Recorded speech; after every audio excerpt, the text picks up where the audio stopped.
Howdy everybody, my name is Cooter Pickleberry, this is Florida Man Cooking. Today we're going to make some shish kebabs.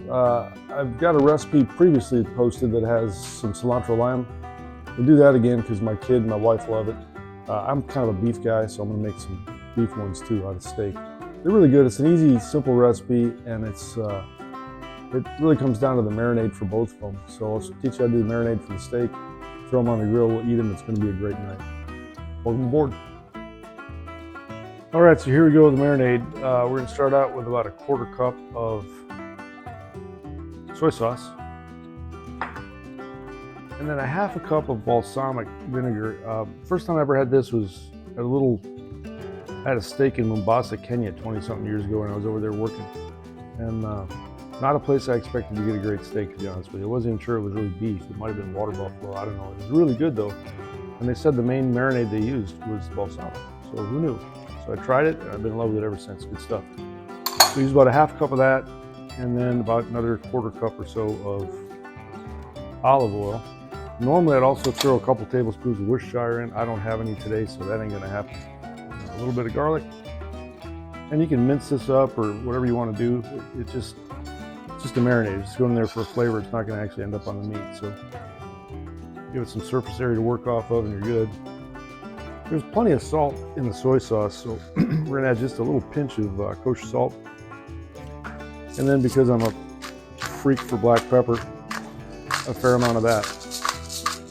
Just give it a little mix. And we'll just gotta let that soak together while we get the meat cut up. Okay, so we got some top sirloin. The butcher shop was closed. I picked this up off the counter, and it was not what I wanted. I like to go a little bit thicker. It's easier for shish kebabs if it's more of like 1.5 inches to 2 inches thick. This is a lot smaller. I'm just going to remove that fat cap. I like the intermuscular fat. This piece of crap steak didn't have a whole lot of that.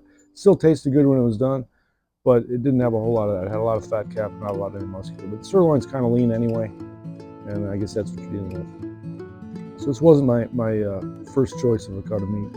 I'm not going to show you butchering the whole thing, but we're just going to get rid of that fat cap and then start cutting it up into strips. Now, since it's cut so thin, the steak could dry out. So what we're going to do is cut a piece. And then if we fold it over like that, now we got a thick cut of meat. And it's about bite size. It's kind of like what the Brazilians do with picanha when they stick it on a skewer and they fold it in half. Same kind of thing. So it's going to look like that. Hope you can see that all right. And that's about it. We'll just hurry this up now. Cut a bunch of strips of the sirloin.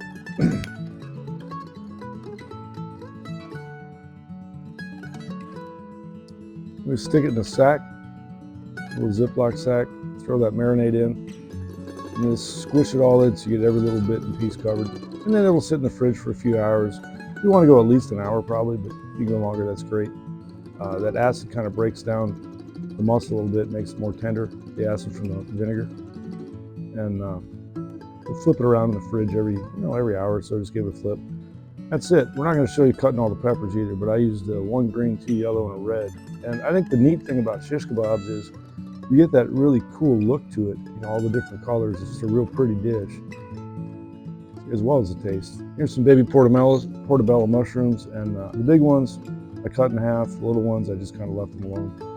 And a big red onion. I don't normally use red onion, but I think it's great on the grill. A lot of flavor. Got one bowl for the chickens. Chickens don't eat onions, so I don't give them any. Don't forget to peel that outer layer off. It's just a little bit more tender if you get rid of that outer layer of onion. I don't care what onion it is, not just the paper stuff, but the rest of it. Get rid of that first layer.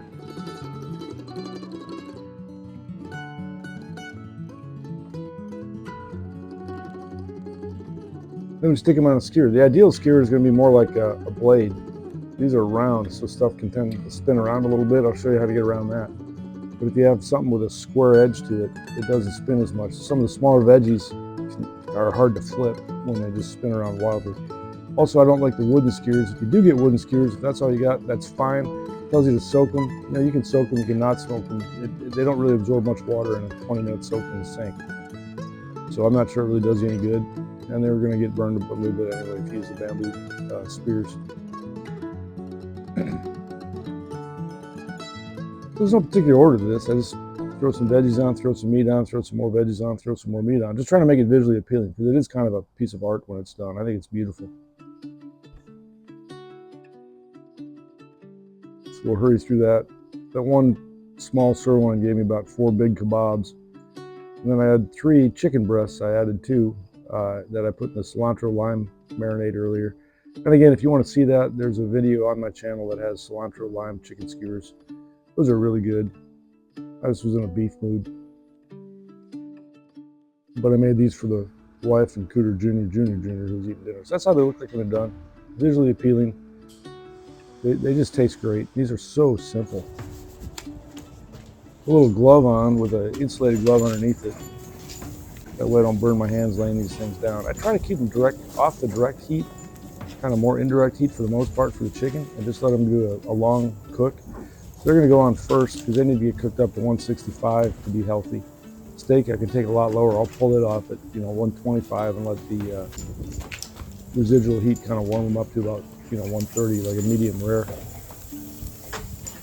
But on the chicken, I don't like to mess with that stuff, so I try to be a little bit more conscientious of the temperature. Put it sat on there for a couple minutes. We look at them, give them a little flip. We got grill marks going. They look beautiful. And this is where having gloves works the best. If you have a spatula or tongs or something trying to flip them, you tend to spin that meat around and the veggies around a lot. It's not a square skewer, which I have to find some more of.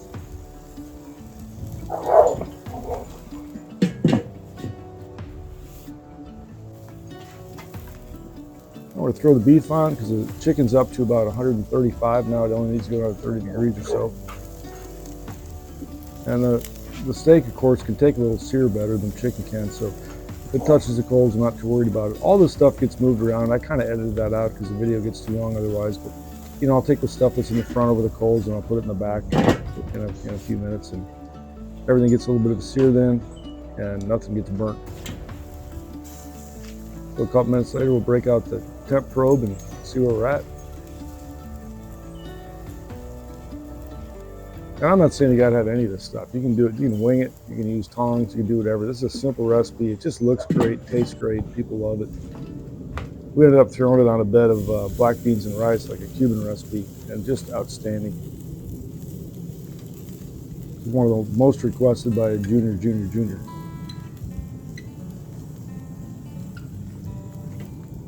So the chicken's done, I'm pulling it off.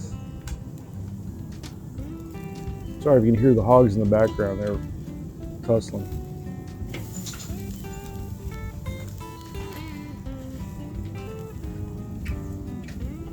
The white one is an instigator.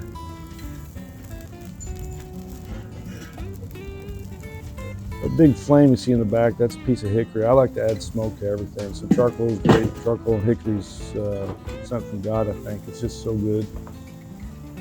So these are done now.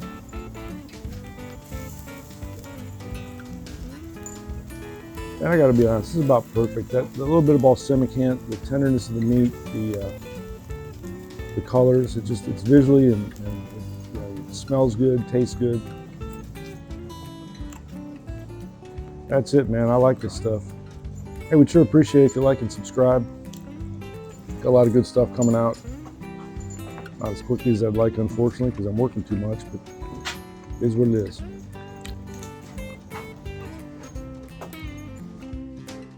That's the final look. Pretty beautiful. This is Hannah Banana, Cooter Pickleberry Jr. lady is going to clap us out.